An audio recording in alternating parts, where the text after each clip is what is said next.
And people, I've got a special guest for you here today. I have Francisco de la Rosa. He is president of Promociones Abbe, or Abbe Desarrolladora. And I want to welcome you so much, Francisco, to the Real Estate Mavericks, our podcast here. Thank you for taking the time with us. And Francisco has made some incredible strides in flex space and commercial. So we're going to jump right in. And maybe perhaps the first question for you, Francisco. I always find it interesting how development differs across countries, especially between the U.S. and Mexico. And there's a lot we can learn from both sides. Um, and you're originally from San Luis Potosi, is that correct?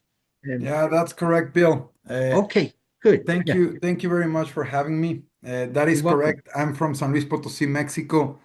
Mm, I still live in San Luis Potosi, Mexico. mm. Uh, to work cross borders, it's an amazing opportunity. In real estate, I've learned we do real estate here in Mexico, we do real estate in the United States, and we do some also in Spain, in Europe. Oh, So to work cross borders, the main thing you have to understand it's you have to understand the basics.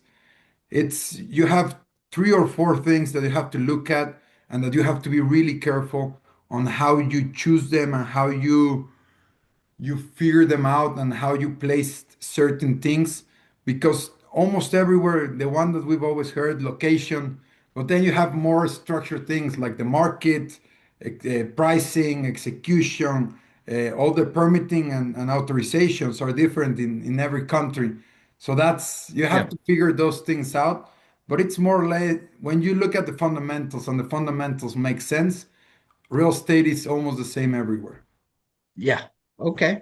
Now, your company traces back to De La Rosa Construcciones in 1989. How has that legacy shaped what you're building now? How has your business evolved over time? Well, I had the honor or the privilege to be invited by my father a few years ago to be part of the organization in Mexico. My father still is the CEO and he runs all of the operations in Mexico. I was invited to join in the company maybe 6, 7 years ago.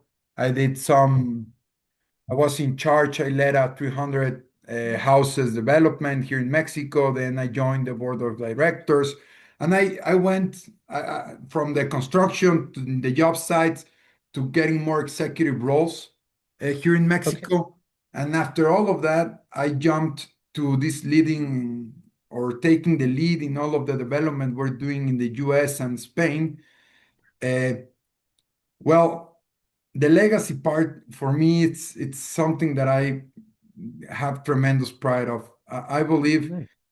uh, because of the time the company has existed, we have people who've been working with us since 1990, 1980 something. Yeah. Yeah.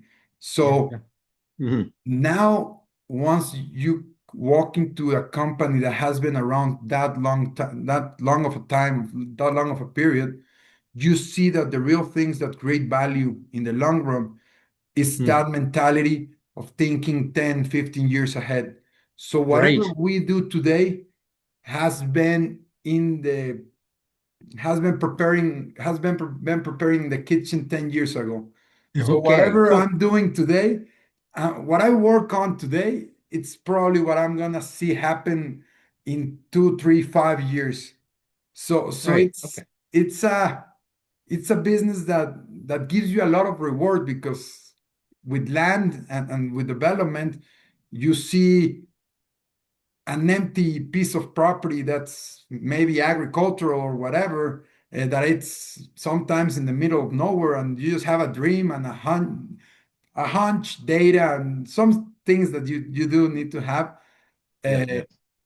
and Right. you get the opportunity to see that realize. You go from nothing to have people in the Mm. space working, living, all that type of stuff. So that's really rewarding. And your company is growing. So what has stayed consistent through the growth of your company? over the years? The most important thing we pride on, it's our values. If you look at our Mexican webpage, our US webpage, everything, we really pride on our values. It's like Yeah. a Bible to us. That Bible is the principles of the education I was raised with, and it's almost, yeah, we everyone that we hire or that comes work with us has to read this booklet, and we give them an exam on it because those Nice. are the laws Okay. of how we work and how we conduct ourselves in the business and outside the business. When Nice. so that's really who we are, and that's what we pride ourselves on most. Because we believe that if you have strong values and you really understand our mission, then everything becomes easier. Okay. Now you're focused on scalable residential housing. How does that look like in the Mexican market today? And is it that different than how it looks in, say, the Texas market? Yeah, Um, definitely. It's a whole different game, Bill. It's a sure. whole Okay. different game. Here in Mexico, we have Infonavit. Infonavit, it's a governmental agency that gives out loans to working class people. So everything you do, you prepare the houses through their stand to those standards, and you have that governmental institution giving those loans out. So more or less, the rates are stable. And in the US, it's Yep. totally the opposite. In the US, rates go up and down, and that dictates the market completely. So in Mexico, that's why we focus so much in housing. And in the US, we focus more on commercial. Because in Okay. the US, with the rates going up and down, that makes the market hot and cold really easily. And also in the US, you have these huge billions and billions of dollars companies that it's really tough to compete with. You have the Lennards, D.R. Hortons, all of those The that it's, Hortons. Yep. Yep. yeah, Sure. they're playing a different game. Yeah. Yeah. We're not in the same game. So Well, what are the biggest challenges for you in delivering housing at scale then? here in Mexico is to take care of the quality, to Okay. get to take care of the quality and being able to provide all of the services. Mexico has been lacking investment in infrastructure. So to be able to provide all of the water service, drainage, electricity, and everything, to be able to provide that with the fast growing of Mexican cities, you have to always make a big investment. We in the private sector have to make the investments on creating all of that Okay. infrastructure. We need to put that investment down. So that's the biggest challenge, to be able to go from raw land to developable land. Right. Okay. Okay. So, how do you balance affordability with quality? Yeah, well, when you're working in scale, in volume, Mhm. it's a lot easier. Uh, Okay. One, and second, the processes. We've been the last 5 years, we've been focusing on processes extremely. Uh, Once you have processes and you have a standard, an organized way of doing things, that becomes a lot easier because you have a lot less waste and reworks. That are the things that really kill you in construction. That Yeah. and you're Yep. more efficient with time. If you're able to take care of those three things, it becomes even easier once you're doing Hmm. scale, if you're able to handle those three things. Okay. All right. Good. Good. So here's some questions on regional and international expansion. You've expanded beyond San Luis Potosi into markets like Celaya, Queretaro, and even Texas. And so, what drove that growth, and how did that go for you? Yeah, well, that most of that road was actually done by my father. Uh, Okay. we've been always hungry and ambitious, and we believe that what we do, we have a I don't know. We have to do it. We believe that what we do really transforms and create a better environment for people to grow. So Hmm. we believe we have the obligation to grow as far and as fast and as well as we can. So for us, we look at different markets and we go, and depending on how the situation is in different markets, we go and try to make the best out of it.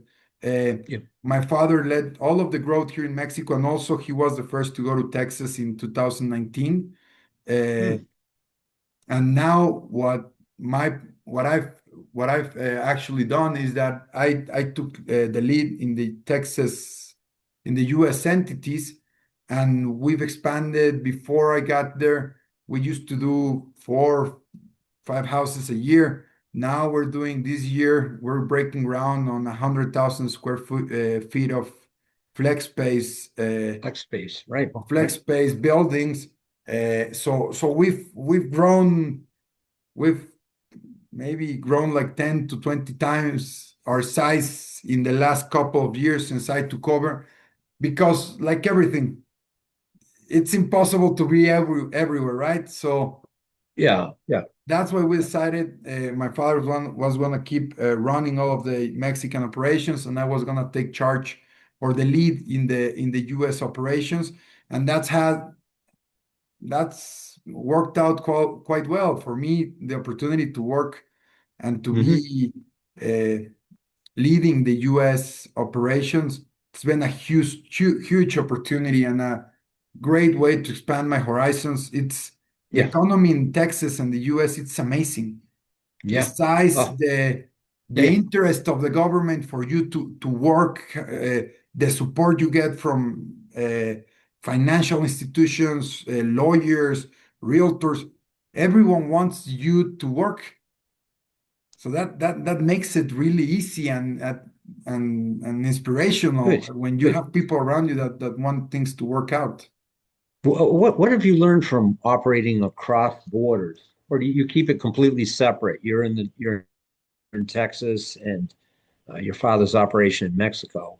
No, we do But cross-border operations. Everything I do, I have to present to a board back in Mexico. oh, okay, Everything. yeah, And also, we get a lot of help with marketing and all with management and all of that. We do it through the Mexican organization.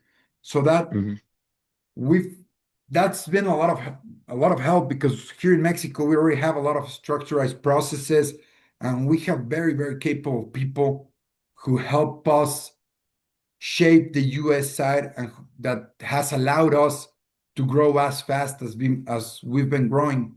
Because if you grow as fast and you don't have that backbone support of having everything in order and having processes and stuff, it can get real messy real quick.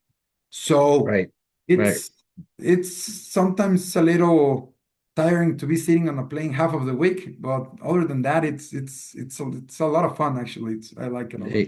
Okay, so here's a development question. Now, when you're evaluating a new project, what are the key factors that you focus on first? Well, first of all, we look at the markets.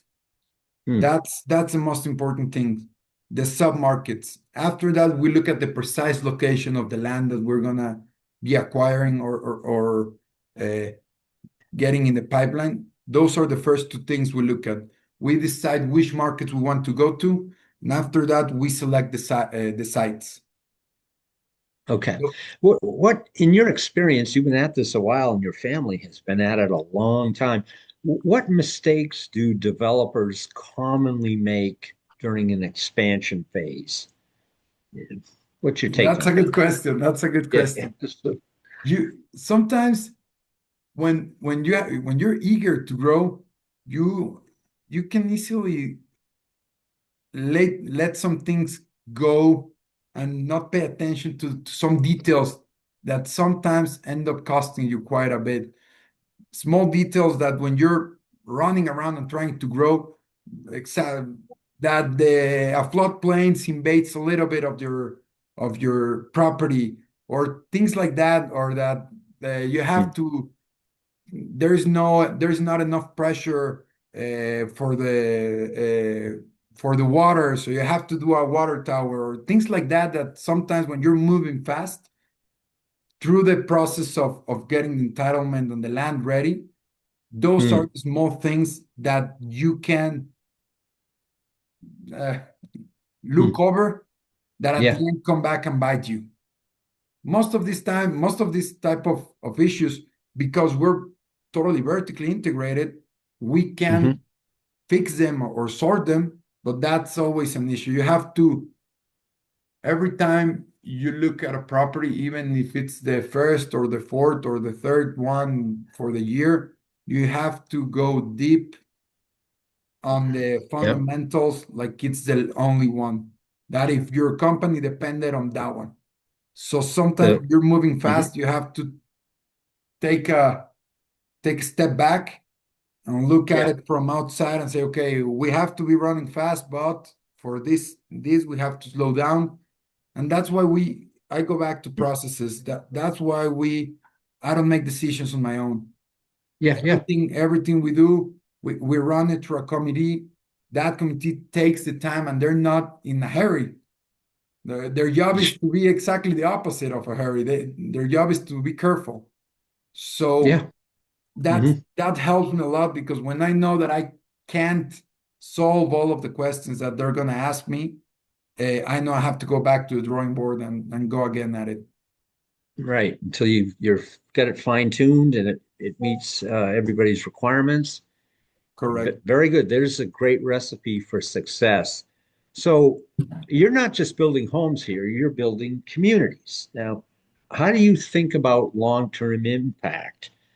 You're thinking ahead. You mentioned how, what you're working on now is for 3, 5 years ahead or so. Yeah, how do you go about thinking about your long-term impact, Francisco? Yeah, well, everything that we build it on the idea that it has to improve the lives of the people who are our clients. In the Okay. housing, we sell the houses. So I actually, here in Mexico, where I'm sitting, it's a house we built, one of our houses. That I live in one of the houses in an apartment that our company made. So we really build things for like if we were living in them. So Right. everything that we build, we make sure that it adds value to the community. We put Mm, small structures in place so that the community stays in the best shape as possible. So the wellness or the well-being of the community outlast us. So that's right. the idea That through everything. and that is there anything else you could add to that that would define a successful development for you to Yeah, label it? Yes, that's a success. yeah. When we go back, we normally here in Mexico, for example, all of the land that we own, it lasts. We start with one development and we're still working in that piece of property in that master community 10, Mhm. 15 years after. So it's in our best interest that that community, we go back 10 years, we go to what we built 10 years ago, and it's still adding value because we're still there. We make sure that that still happen. And for all the Yeah. commercial, we keep most of it. Okay. So we build everything to as if we are gonna keep it for ourselves. So that's the mentality. We try to make everything as Mm, okay. perfect or as well as possible. How do you ensure sustainability in your projects these days? Protecting the environment and lowering impacts and that sort of approach is uh, is well compared to 50 years ago. It's night and day different. How do you ensure sustainability in your projects? Yeah, there are small things that you can always do that right Yeah. now, uh, everyone, the client sees it and they're willing to pay that little extra for it. So, for Okay. example, now the commercial, we put extra insulation and everything so that the AC, you don't have to have it running as high. We do all of our buildings, our metal buildings. So they get really hot in the summer. And in the San Antonio, Texas summer, it gets really hot. So Yeah. we Mm. do that type of stuff here in Mexico. We put on our houses solar panels, uh, and all of that type of Yeah. things to make Okay. sure that we give the clients the opportunity to waste as little energy as it's possible. Okay. Francisco, what are you seeing in the Mexican housing market right now? And what are you seeing in the Texas housing market? And where are the biggest opportunities in those places over the next, 5 to 10 years, say? And In the how is Mex demand evolving? There's a complicated question, but yeah, go in the ahead. Mexican market, I see a lot of opportunities. Mexico has been growing a lot, and nearshoring has impacted really positively Mexico. So all of those workers need a house and want a better way of living. So we believe that if we keep doing our housing projects and the designs with the client in mind, that we have a huge opportunity to grow in the Mexican market. In the US market, for us on the housing side, has been a little bit more difficult because the competition is a lot more fierce. Uh, so we've evolved into looking at residential products, a higher end product. Right now, we're looking at higher end Okay. houses to do projects in the U.S. in the market. I think that the U.S. being the economy that it is, uh, companies tend to grow, and the companies who that want to grow. So you have Yeah. to be really agile, flexible, and you have to keep your Hmm. eye always open to where is the opportunities, where are the opportunities, and where can you most grow? Because the spreads in the US are thinner than margins in the US are thinner than in Mexico. Okay. Okay. So for investors or developers looking at Mexico or Texas, based on what you just said there, what should they understand that they might not expect? So, well, in Mexico, what you first have to understand are how are you going to be able to provide all of the services? That's the biggest question. How are you going to Okay. ensure that the whatever you develop is going to have water, sewage, electricity, and it's going to have enough of it. That's the biggest thing that a lot of people take for granted, or when you're doing cross-border things and you come to Mexico for the first time. I've heard a lot of US uh, developers that have come to Mexico to the Cancun area or the Tulum, Playa del Carmen, Los Cabos, all of those places that are uh, that I've heard of US developers come to. They've had not all of them, but a lot of them I've heard that they've had issues with this because in the US you have all of the information online. You can see where are the water lines, where is the sewage, what's the capacity for the electricity, the capacity of the water lines. You have that all of that information really accessible, and that's Yeah. not so here in Mexico. So that's for Okay. the US developer that wants to come into Mexico. That's the biggest recommendation I would give. For the Mexican developer wanting to go to the US, you have to be you. Not everything works all the time in Mexico. Houses, if you know how to build and you can get that part of the services uh, done, Mhm. you're gonna do a good business. In the US, markets go up and down, and in Mexico, houses always go up in value. That's Huh. something Okay. that's not so in the US. In the US, the value of properties goes up and down. So that's for Mhm. Mexicans going to the US. The biggest thing is to look at the market and know where the market's at the point you're gonna come in. Okay. Without, say, giving away your secret sauce here, what opportunities do you feel are being overlooked by most developers these days? Well, I believe that there's a huge opportunity in trying to integrate vertically. When I say that, it's trying to get a team together that does all of the steps going from land acquisition all the way to the final client. Mm.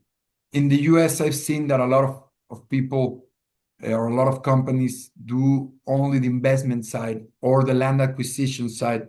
I believe that it's, in my opinion, we've been doing most of our business with our own capital, so Hmm, we haven't blown up. We're not a huge company. We are a small company, but everything we do, we have a margin in almost every part of the business.